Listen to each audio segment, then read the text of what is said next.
Perkenalkan, saya Angga Rianto dari kelas 2E.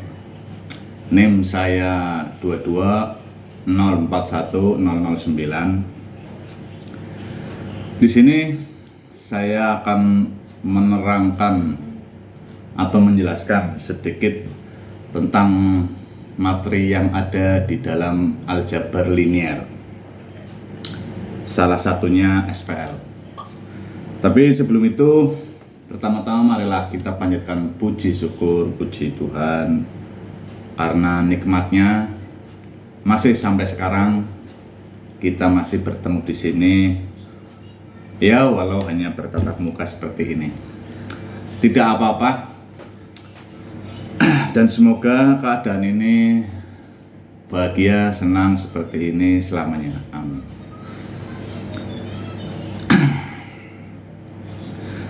Jadi saya akan membuat penjelasan tentang SPL, salah satu tugas yang diberikan ke saya, ke teman-teman juga termasuknya. Ini SPL. Apakah kalian tahu SPL itu apa? Ya, singkatannya jangan dipleset-plesetkan. SPL bisa saya pasti lulus lah, ya jangan. Oke. Jadi untuk pendahuluannya itu informasi dalam bidang sains dan matematika sering ditampilkan dalam bentuk baris dan kolom-kolom yang membentuk jajar 4 persegi panjang yang disebut matriks.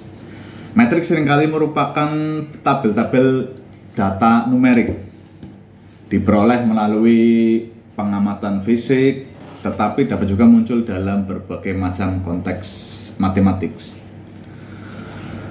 Charles 1903 mendefinisikan matriks adalah suatu bilangan yang berbentuk persegi panjang. Cara yang bisa digunakan untuk menulis sebuah metrik dengan M baris, N kolom, dan salah satu cara aplikasi yang bisa digunakan untuk menuliskan sebuah metrik dengan huruf M ini bisa untuk mempersingkat sistem persamaan linear. Cara seperti ini disebut metrik diperbesar. Charles di tahun 2004, aplikasi metrik yang disusun dalam bentuk metrik diperbesar banyak mengilhami penyelesaian sistem persamaan linear. Penyelesaian tersebut meliputi aturan Cramer, eliminasi Gauss, inverse metrik. Dalam penggunaan metode-metode tersebut digunakan sebagai sifat-sifat operasi matriks. Nah, kalau gitu kita masuk ke persamaan linear ini. Jadi singkatan dari SPL adalah sistem persamaan linear.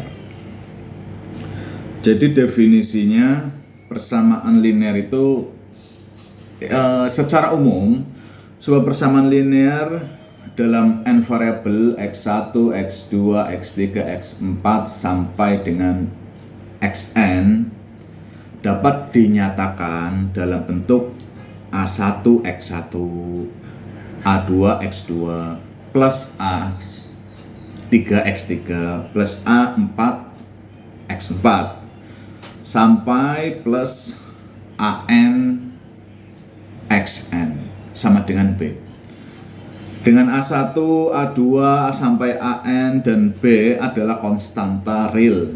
Konstanta real itu sudah ditentukan angkanya dan berurutan secara konstanta. Variabel-variabel dalam suatu persamaan linear kadang disebut variabel bebas.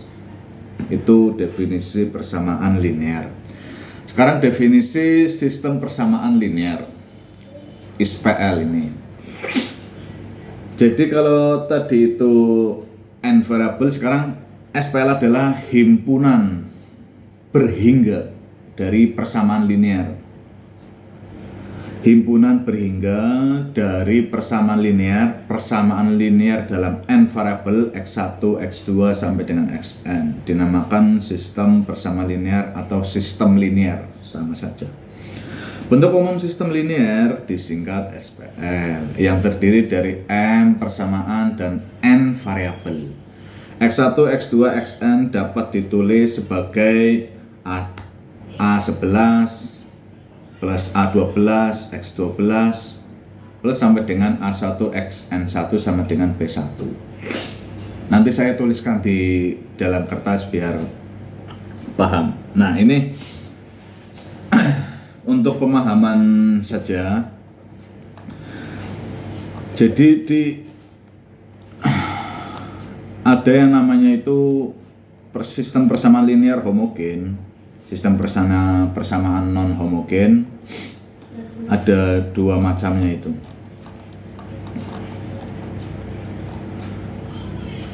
Jadi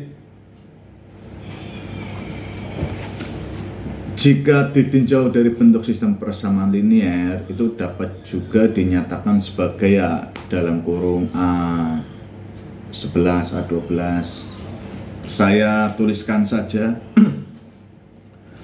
biar paham, atau nanti saja saya tuliskan. Yang tadi saya tuliskan itu dari pengertian sistem persamaan linear itu AX1 ini A1 X1 plus A2 X2 plus A3 X3 sampai dengan AXN XN sama dengan B. Nah, dengan ini, dengan A1 A2 itu sampai dengan AN dan B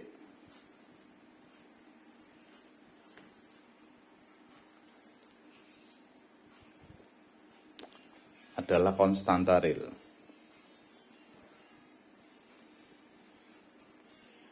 Nah,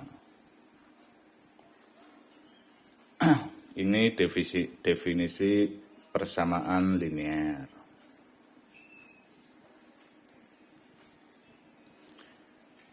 Nah, sekarang definisi sistemnya. Sistem persamaan linear bagaimana? Jadi sistem persamaan linear itu himpunan, ya kan? Tadi kan udah dijelaskan himpunan berhingga dari persamaan linear dalam n variabel x1,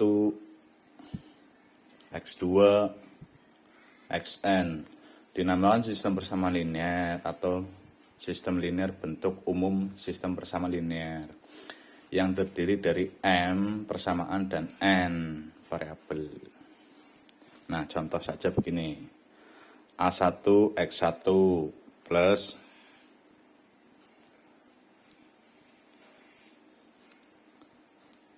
A2 x2 sampai A1 AN XN sama dengan B1. Nah, di sini ada lagi A11, jangan langsung 21 aja. 21X plus X-nya juga ini di 1. A22, X-nya 2. Ya, sampai seterusnya, jadi sampai dengan A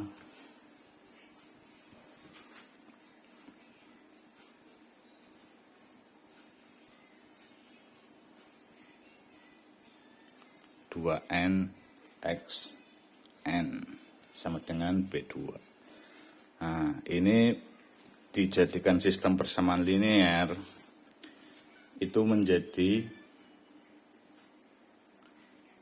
A M1 X1 plus A M2 X2 plus sampai dengan A M N X N sama dengan BM. Nah, ini jadi namanya sistem persamaan linear.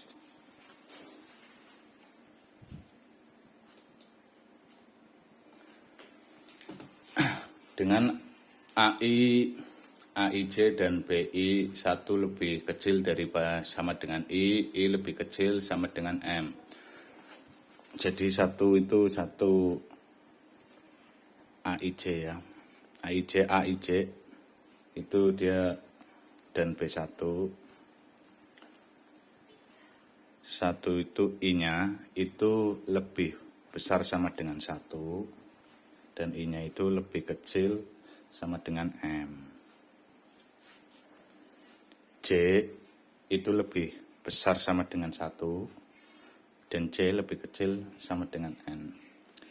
Nah, ini adalah konstanta real.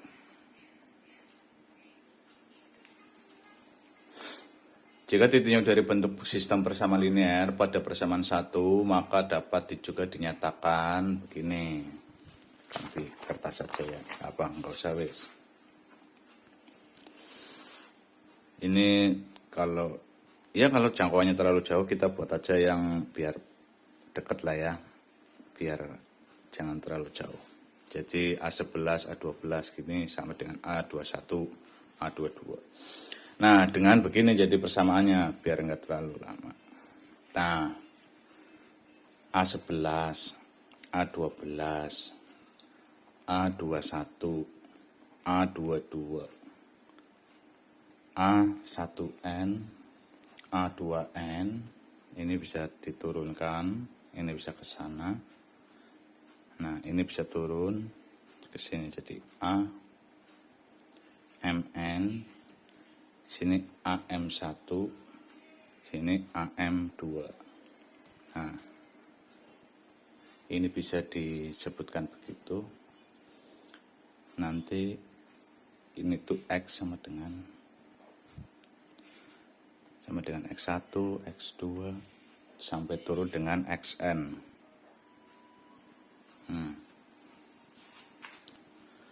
DXN ini dia juga bisa menjadi B. B-nya B1 menjadi B2 sampai dengan BN. Nah, di mana A merupakan metrik koefisien dari sistem persamaan linear. Penyelesaian sistem persamaan linear sederetan angka S1, S2 sampai dengan Sn itu disebut suatu penyelesaian sistem persamaan linear jika X1 sama dengan X2. Jika X1 sama dengan S1, X2 sama dengan S2, sampai dengan Xn sama dengan Sn.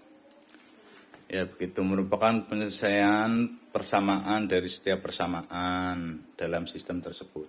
Suatu persamaan linear bisa mempunyai penyelesaian konsisten, baik tunggal maupun tak, hingga penyelesaian banyak, dan tidak mempunyai penyelesaian tak konsisten. Ada dua sistem persamaan linear. Tadi sudah dituliskan di dalam kertas, ya biar paham aja begitu. Jadi sistem persamaan linear homogen itu bentuk umum sistem persamaan linear homogen dengan M persamaan dan N variabel dapat ditulis sebagai berikut.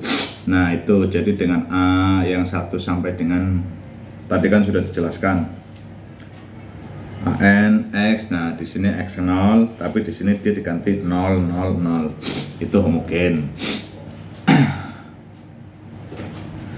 Nah, itu sistem persamaan linear homogen merupakan SPL konsisten karena paling tidak memiliki penyelesaian X1 sama dengan 0, X2 sama dengan 0, sampai dengan Xn sama dengan 0. Solusi ini disebut solusi trivial, unik.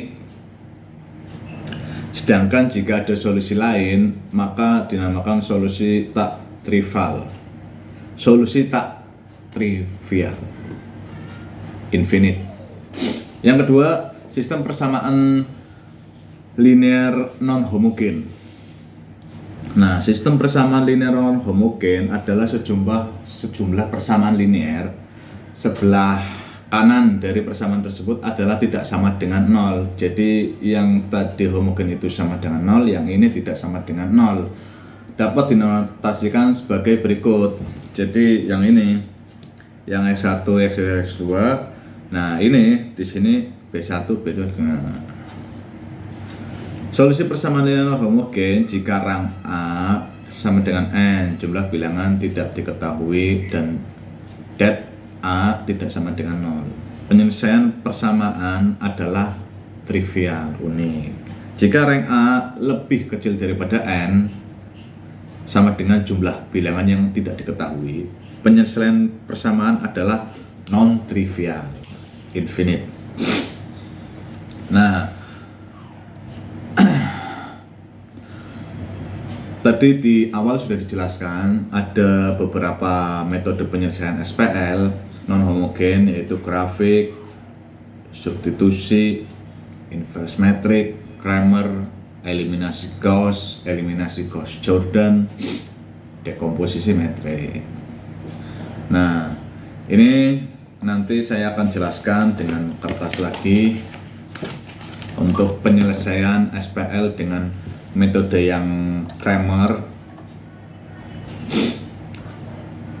Nah, sebelum dijelaskan, jadi itu kan banyak untuk penyelesaiannya.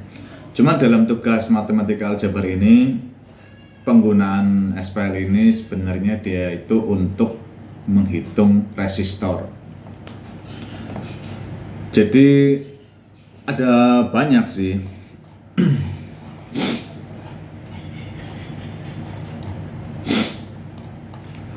Nah, ini kan resistor itu tapi kalian tahu dulu nggak sih resistor itu apa?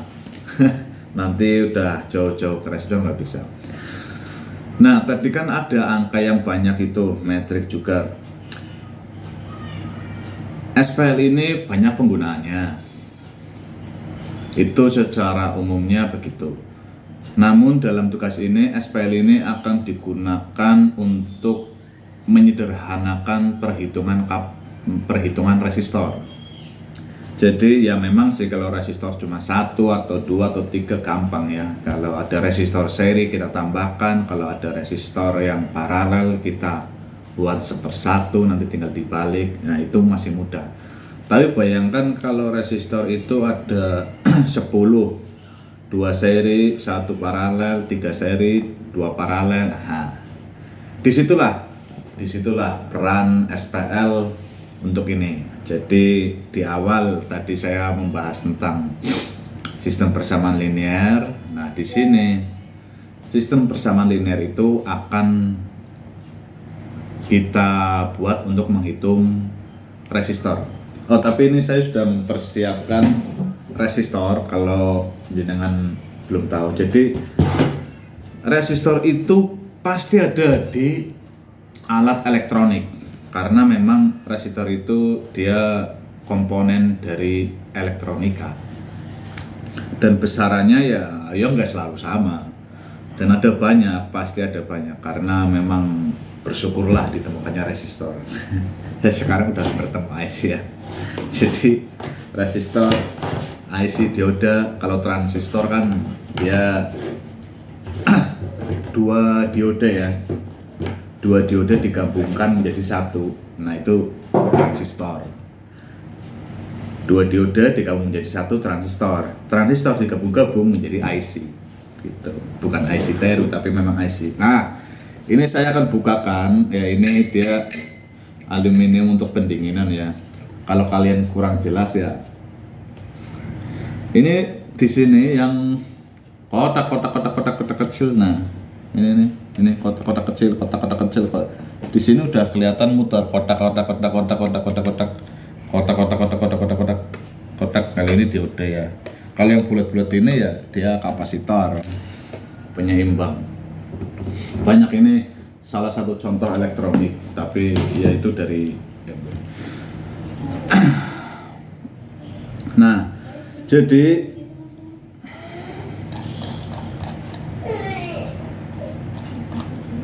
harus paham dulu sedikit gambaran dulu. Jadi penyelesaian SPL dengan metode Cramer itu jika A metrik koefisien SPL non homogen dan det A-nya tidak sama dengan 0, maka solusi dari SPL AX sama dengan B adalah begini. Semoga kalian masih melihat ya, karena ini sedikit saja. Ini saya akan tuliskan agak besar kali ya, biar kelihatan ya. X1 nanti aja dituliskan sana. X1 itu sama dengan det A dibagi det X1 sama dengan det 1 dibagi det A, X2 sama dengan det A2 dibagi det A, X3 itu det A3 dibagi det A, sampai dengan Xn sama dengan det AN per det A. Dimana AN, N itu sama dengan 1, 2, 3, K adalah metrik yang diperoleh dengan mengganti kolom ke N pada metrik A oleh metrik kolom B. Nanti ada penjelasannya.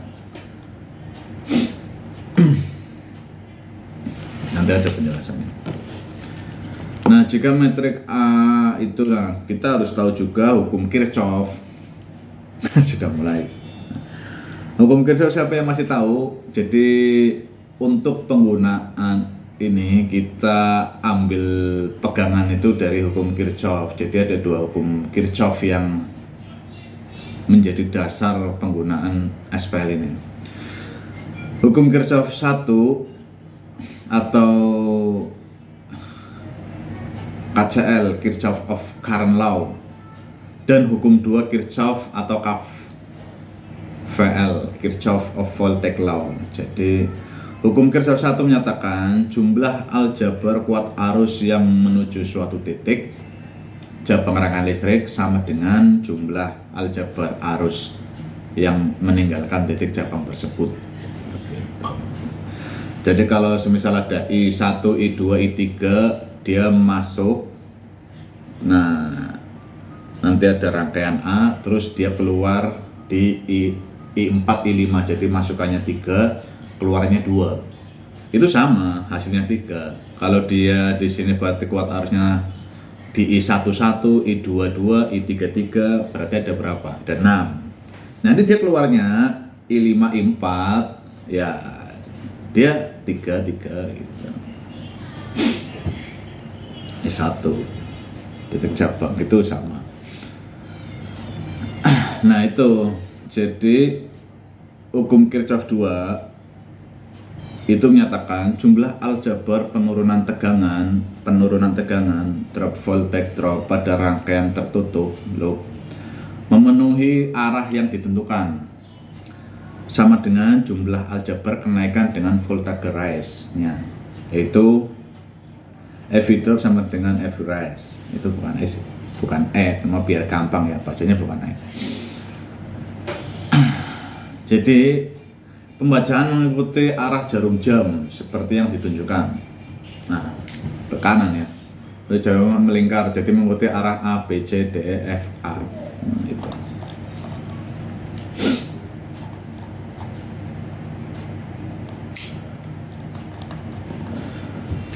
Pada baterai, arah pembaca dari A ke B atau dari min ke plus, sehingga dari A ke B terjadi voltage rise sebesar E1. Dikebalikannya, dari D ke E terjadi voltage drop sebesar E2. Pada resistor R1, arah pembaca dari B ke C harus mengalir dari B ke C juga, oleh karena harus mengalir dari tekanan tinggi ke rendah.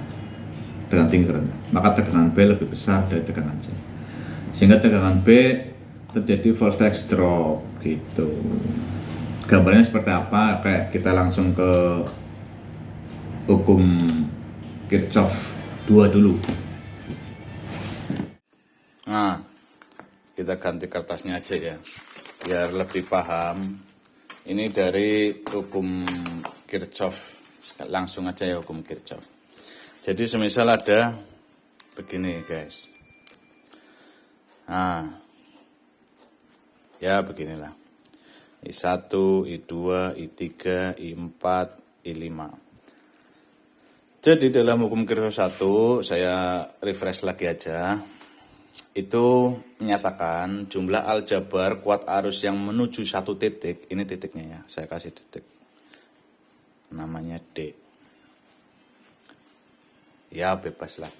Nah, jadi hukum Kirchhoff kuat arus, jumlah aljabar kuat arus yang menuju suatu titik cabang rangkaian listrik itu sama dengan jumlah arus yang meninggalkan cabang. Oh, ini belum arah. Ini dia masuk, ini dia masuk. Nah, ini dia juga masuk. Nah, ini dia keluar. Jadi yang masuk itu sama dengan yang keluar. Itu hukum Kirchhoff 1. Kalau di sini yang tadi saya seperti bicarakan, satu ini kuat arus ya, 1 ampere, 2 ampere, 3 ampere. Jadi kan totalnya kan 6. 6 lah. Nah, 6 ini masuk, ini meninggalkan. Meninggalkannya sama, ini bisa 3 jadi 6, bisa aja ini 2, 4 jadi 6. Gitu. Nah, kita langsung masuk ke yang tadi saya jelaskan. Itu di hukum Kirchhoff 2. Jadi hukum Kirchhoff 2 itu menyatakan jumlah aljabar penurunan tegangan voltage drop pada rangkaian tertutup loop menuruti arah yang ditentukan sama dengan jumlah aljabar kenaikan dengan tegangan. Jadi ini sebenarnya bacanya bukan E ya, sigma ya. V drop sama dengan sigma V rise. Kok rise rise. Ini berarti jumlah aljabar penurunan tegangan pada rangkaian tertutup loop menuruti arah yang ditentukan sama dengan jumlah aljabar kenaikan. Jadi yang turun sama dengan yang naik itu sama dengan. Nah, ini saya buat gambarnya dulu lah ya, biar enak. Saya ganti kertas lagi aja. Oh, di sini. Ini untuk hukum Kirchhoff 2. Semisal di sini saya gambar itu, jangan kebalik, kalau yang panjang ini pasti dia plus ya. Ini ya dia sebuah rangkaian lah. Anggap saja ini bagus lah ya. Ya di sini dia ada, saya buat 4 kapasitor ya. Di sini ada sumber tegangan lagi. Ingat yang panjang pasti plus. Ya anggap saja ini lurus ya, nggak apa-apa. Yang penting teman-teman paham di situ. Ini kita titik, kita titik lagi. A, B, C, ya ini sebuah titik ya, biar paham. E, F.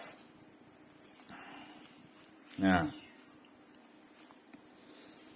terus ya ini R. R itu dia simbol dari resistor ya, hambatan. R2, R3, R4. Hambatan, kenapa harus ada hambatan sih? Nah, itu nanti panjang lebar, tapi saya tidak menjelaskan. Yang jelas itu dia untuk menahan arus yang masuk, dan menahannya berbeda-beda tiap resistornya. Kapan-kapan kita buat video tentang resistor, tapi yang lebih menyenangkan daripada ini. Oke. Ini dia E1, E2. Nah ini yang tadi dikatakan. Jadi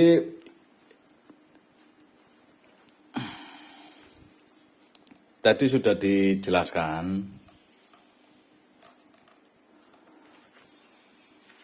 pada di gambar ini arah pembacanya kemana. Tadi kan sudah dijelaskan bahwa pembacanya itu mengikuti arah jarum jam. Jadi arah jarum jam itu 12, 6, 39. Itu dia muter ya ke kanan. Kalau kita hadap depan itu ke kanan. Ini juga sama. Dia nanti muternya begini. Jadi ya memang muternya begitu. Seperti melingkar jarum jam. Dari A, B, C, D, E, F. Terus A lagi. Itu muter terus pada baterai. Arah pembaca dari A ke B. A ke B. Jadi yang tadi min ke plus. Sehingga dari A ke B terjadi voltage rise. A ke B. Karena min ke plus itu dia naik.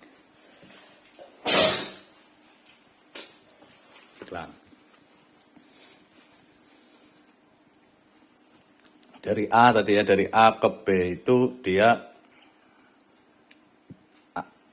min ke plus, sehingga dari A ke B terjadi voltage rise sebesar S1. Ini sebesar S1.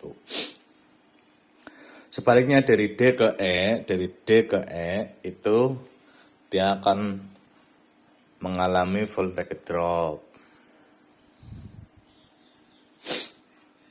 sebesar E2 pada resistor R1. Arah pembaca dari B ke C, dan arus yang mengalir dari B ke C juga karena arus mengalir dari tegangan tinggi ke rendah, maka tegangan B lebih besar. Tegangan B otomatis lebih besar daripada tegangan C karena sudah ada dihambat.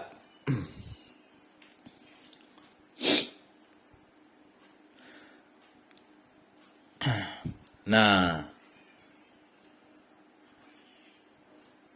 oleh karena itu arus mengalir dari tegangan tinggi ke rendah, maka tegangan B lebih besar dari C sehingga B ke C terjadi volume drop. Dari B ke C itu jadi drop sebesar R1. Ini sebesar R1. Dengan penalaran yang sama, maka dari C, D, E, F, G ke A ini ya sama. Tegangan ini lebih besar. Ini lebih besar dari sini, otomatis. Begitu. Dia muter terus. Hingga voltage drop sebesar R1, R2, R4. Nah, jadi maka pada loop persamaan itu tadi sudah rumusnya ya. Voltage drop itu sama dengan E V rise. Jadi ini 1 R1 plus 1 R2 plus E3. Kok ada E3? Nggak ada E3 ya, adanya kan E2 tok. E2 plus 1 R4 plus 1 R3 sama dengan E1. Nah yang di sini 1, bukan 1 itu ya, I sebenarnya. RI. Ya, namanya arus juga. I sama 1 itu ya mirip ya. Nanti saya jelaskan.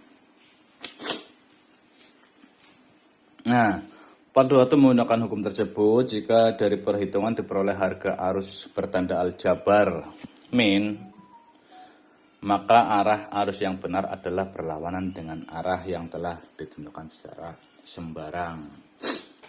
Nah, ini yang drop tadi kan sudah dijelaskan, S1. Arus R1 plus arus R2 plus E2 ditambah arus R4 ditambah arus, nah jadi kan muter. Arus R1, R2, R4, R3 ini ditambah ya. Ditambah E2. Itu sama dengan S1. Karena ya sama. Terus arus R1 R2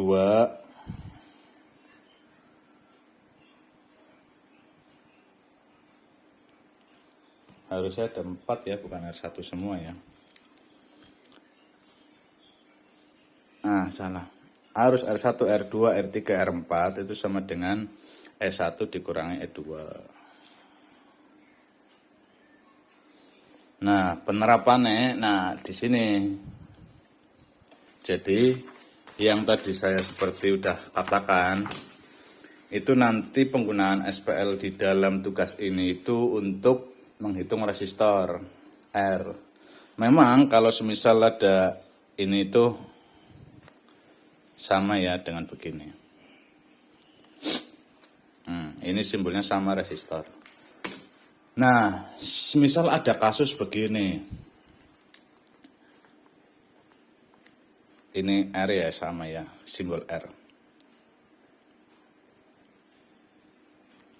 R1, R2, R3, R4. Ini tegangannya 1 ohm, 1 ohm, 1 ohm, 1 ohm. Ya tinggal dijumlah aja kan, R1 plus R2 sampai R4 itu sama dengan jadi 4 ohm. Mudah. Sama juga dengan semisal dia ada di paralel. Paralel itu ya begini jadi. Nah.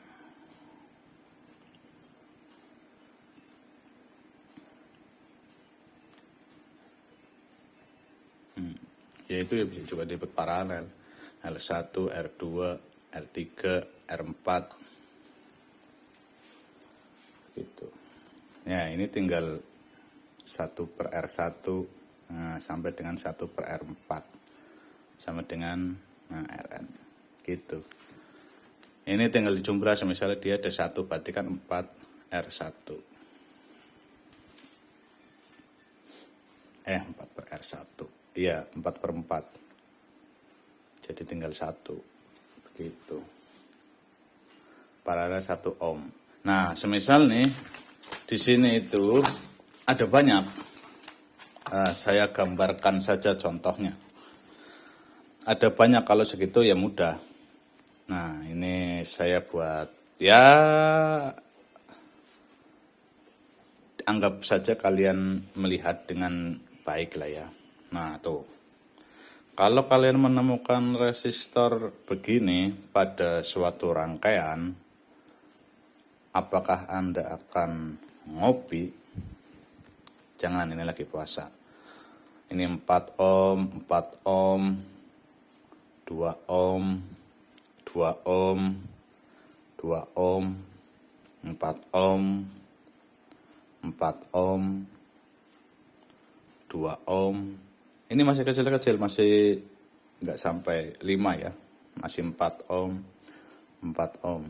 Nah, sekarang saya hubungkan ini dengan ini, saya rangkaian seri, sama ya. Jadi seri itu nggak harus lurus, itu seri, itu nggak harus.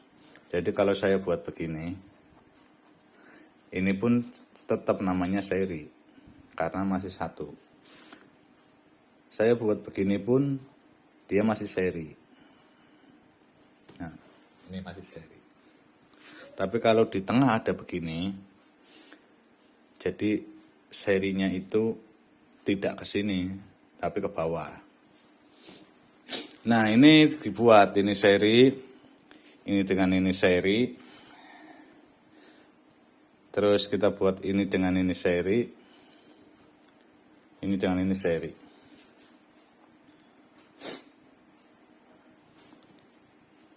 Nah, tuh. Kita buat seperti ini.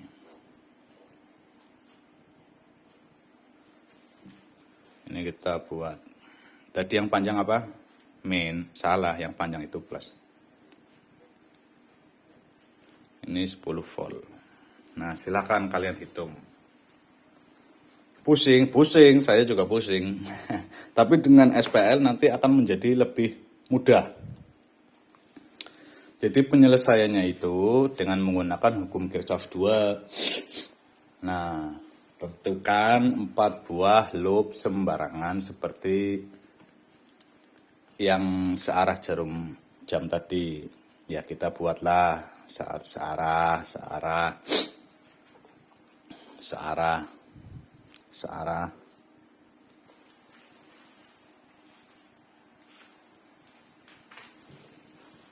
Nah, 1.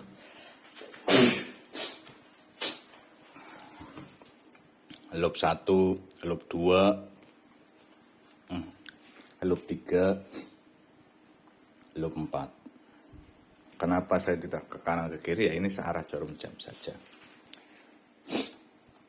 Nah, jadi ini saya sobek saja ya, biar nanti gampang untuk melihatnya.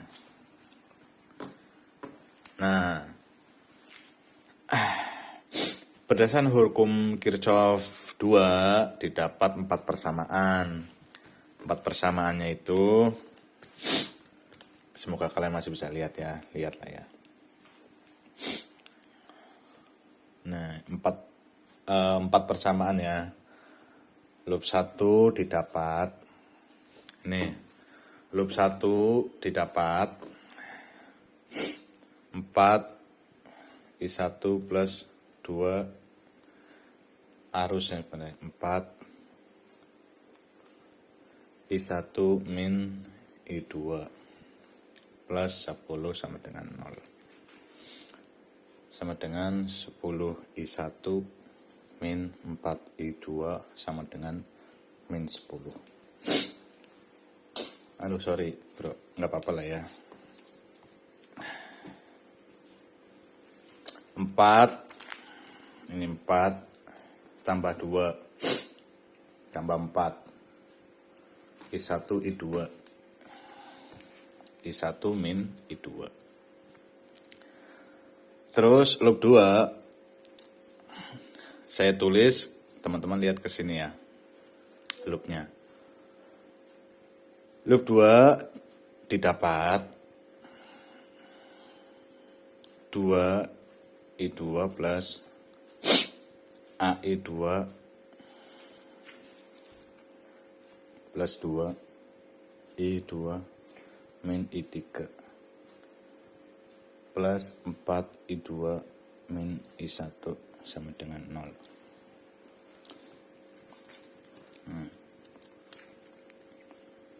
12 I2 min I3 min 4 I1 sama dengan 0. Ini persamaannya. Terus loop 3. Nah,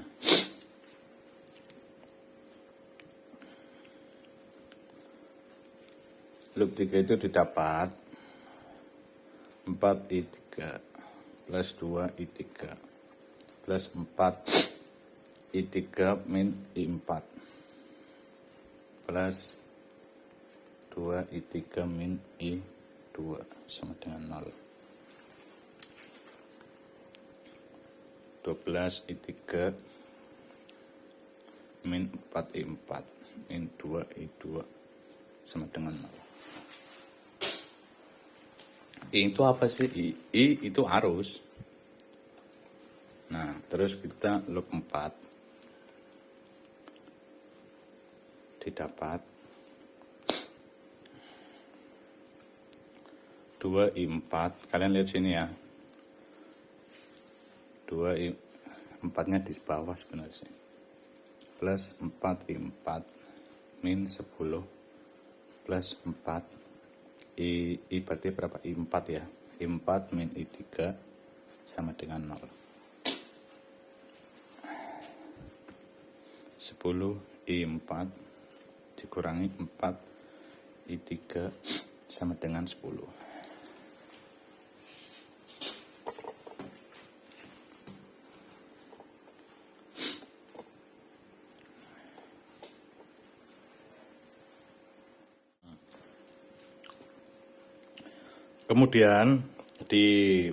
Kemudian buat menjadi sistem persamaan linear dari 4 persamaan yang diperoleh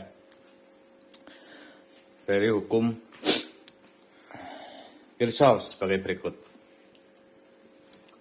Ini berikutnya aduh enak ya. Maaf nih rada-rada gimana gitu. 10 ini yang 1.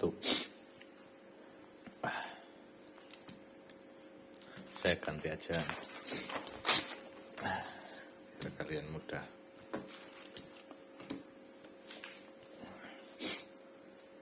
10 I1 min 4 I2 plus 0 ya. I3 plus 0 I4 min 10.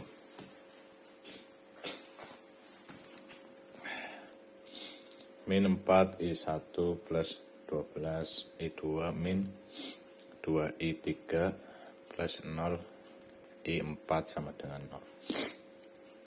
0. 0 I1 min 2I2 plus 12I3 min 4I4 sama dengan 0. 0I1. Kenapa 0? Sebenarnya ya ada bilangannya, cuman kan 0 gitu. 1 plus 0I2 min 4I3 plus 10I4 sama dengan 10. Nah, lalu dari SPL tersebut rubah ke dalam bentuk matriks. Nah, dari sini kita rubah menjadi ke bentuk metrik. Metriknya gimana? Mudah saja. Tinggal kamu masuk-masukkan aja. 10 min 4 0 0 0 0 min 4 12 min 2 0 0 min 2 12 min 4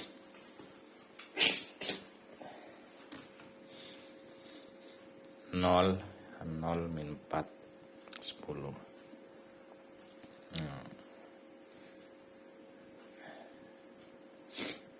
I1, I2, I3, I4 sama dengan min 10. 0 0 10. Nah, dengan menggunakan konsep SPL dan metrik, kita akan mendapatkan I1, I2, I3, I4. Banyak cara untuk menyelesaikan SPL dan metode tersebut. Ya, salah satunya menggunakan metode Cramer.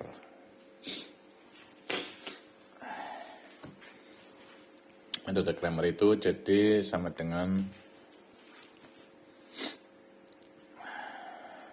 gimana nulisnya? Begini aja wis. Begini sama dengan B. Nah, maka det A ini dengan menggunakan metode minor min kofaktor kofaktor ya benar ya, diperoleh det A sama dengan 116. Lalu mencari det A 3 channel A1 gitu.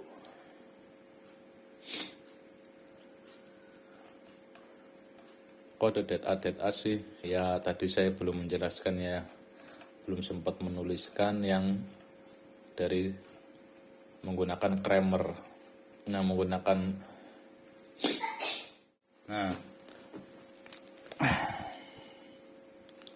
Jadi penyelesaian SPL yang menggunakan det Cramer itu A adalah metrik koefisien SPL non homogen dan det A itu tidak sama dengan 0, maka solusi dari SPL AX sama dengan B adalah begini. X1 kelihatan gak sih? Kelihatan ya. 1 sama dengan det A1 per det A, X2 itu det A2 per det A, X3 itu sama dengan det A3 per det A, ya sampai dengan Xn sama dengan det An per det A. Nah, itu. Dimana N ini N-nya itu sama dengan ya 1, 2, 3 sampai dengan K adalah metrik yang diperoleh dengan mengganti ke N-nya pada metrik A oleh metrik kolom B gitu. Nah, dari sini kita masukkan ke yang tadi kita dapat persamaan itu 4 persamaan dengan menggunakan metode Cramer. Metode Cramer itu nanti kita cari di sini. Nah, kalau kita tuliskan dikalikan itu nanti untuk 104 16. Ya, tulis aja ya satu-satu ya daripada nanti biar enggak terlalu bingung. Nah, gimana tulisannya? Det A apa ganti aja ya. Sekarang dihubungkan di berbeda biar nggak bingung.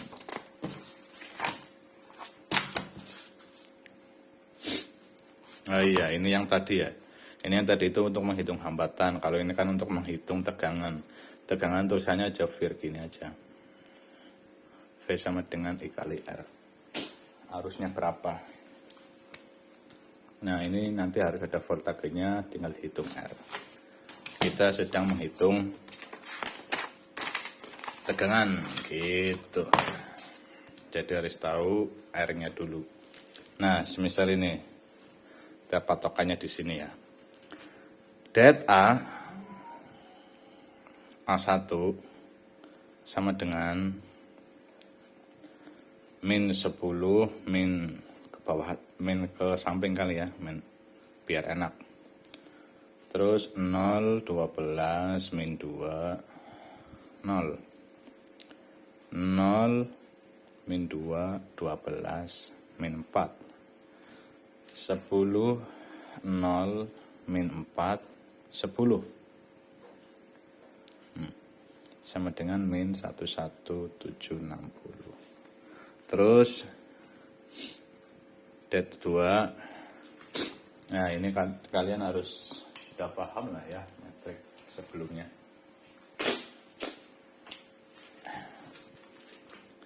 Nah, di sini ada lagi ini det A2.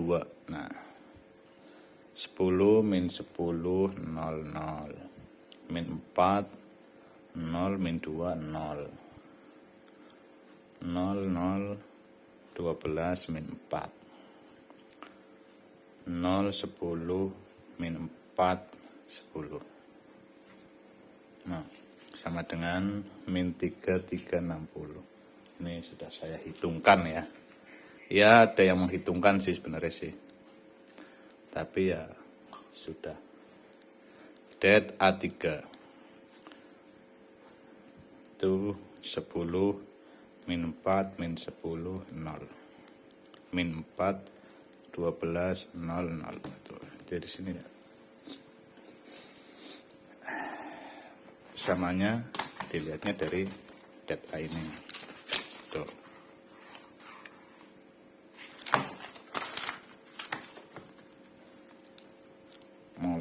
Terus di 0 2 0 min 4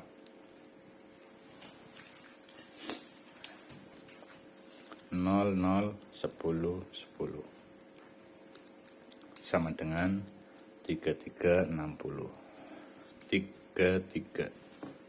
Nah, terus yang ke mana? Keempat ya. Keempat, kalau nggak dipegang itu melayu-melayu bro.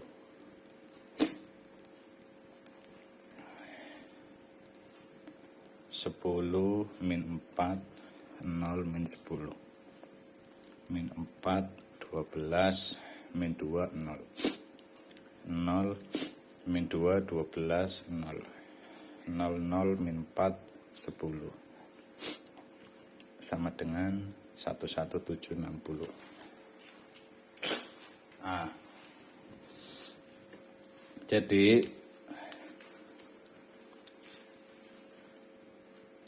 sehingga diperoleh I1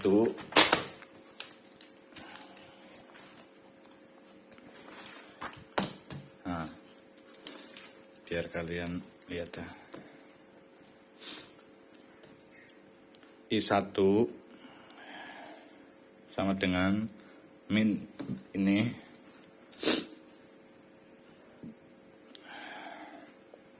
nah, oh tadi saya belum menuliskan ya yang hasilnya, yang hasil dari ini ya.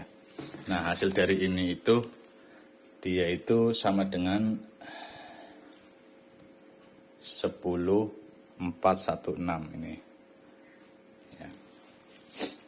Jadi ini tulis saja 10416. Nah, Jadi I1 itu min 11760 per 104 16 min 1129 ya, kita genepin lah ya, min 113. Aduh,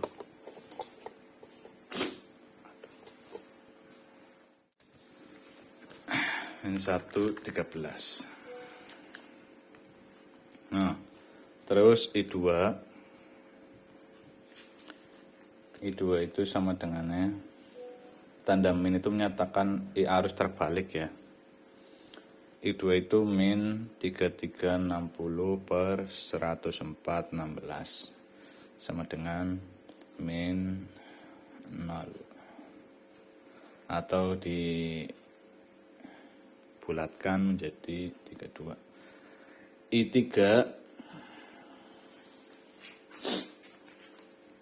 itu sama dengan 3360 ini, 3360 per 104 16 itu sama dengan 0,322 atau digenapin menjadi 032. I4 itu sama dengan 1760 per 104 16 1,129 sama dengan 1,13. Nah, terlihat bahwa I1, I4 dan I2 I1 itu sama dengan I4. I2 itu sama dengan I3. Ini min ini bukan min nilai turun, tapi itu nilai terbalik ya. Karena rangkaian simetris. Sekarang menganalisa arus dalam rangkaian listrik dengan menggunakan hukum Kirchhoff 1. Tapi untuk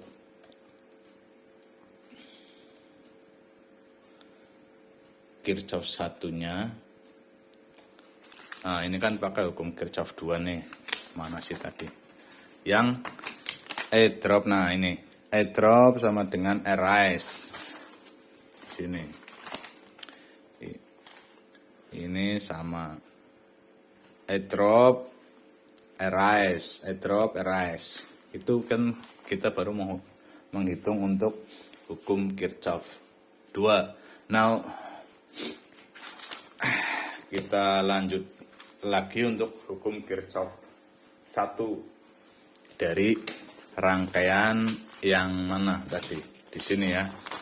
Nah, dari rangkaian ini. Tadi kan kita baru menghitung untuk metode Kirchhoff 2. Ini sudah clear. Nah, sekarang Kirchhoff 1. Gitu. Jika dengan hukum Kirchhoff 1, nah itu akan menjadi di video selanjutnya. Karena video ini udah panjang, nanti kalian kan otak manusia itu otak manusia. Ya memang dalam penelitian otak manusia itu hanya fokus dalam 1 jam pertama. Setelah 1 jam itu ya harus istirahat. Maksimal itu ya 2 jam lah, 2 jam nanti istirahat, kalau enggak fokusnya hilang. Tapi ya enggak semua sih, ada aja yang masih fokus terus gitu ya ada. Nah nyatanya kalau main game itu, Mobile Legends itu ya bisa sampai berjam-jam fokus terus. Nah, jadi ya biarkanlah. Jadi untuk menghitung dengan metode hukum Kirchhoff 1 akan ya semoga dilanjut di video selanjutnya. Dan kalian yang teman-teman yang masih bingung kenapa tadi ada persamaan det A1, det A2, det A3 ketemu nomornya, ketemu angkanya kok begitu, kenapa begitu, tinggal komen saja yang bingung, nanti akan ada kelanjutannya kalau memang belum paham gitu. Jadi tapi ya harus kalian pahami dulu, mikir-mikir sedikit lah ya. Oke, jadi begitu. Itulah sedikit video dari saya untuk tugas aljabar linear penerapan SPL dalam hukum Kirchhoff 1, Kirchhoff 2 terkait menghitung arus yang ada di dalam hambatan. Yang jelas hambatan yang rumit. Yang tadi malam saya dapat quotes adalah yang sulit akan menjadi mudah, yang mudah bisa menjadi sulit. Gitu. Jadi yang sulit itu kalau kita sudah tahu menjadi mudah, yang mudah itu akan menjadi sulit kalau kita belum mengetahui hal tersebut. Oke, sekian dari saya. Wassalamualaikum warahmatullahi wabarakatuh. Semoga teman-teman bahagia terus.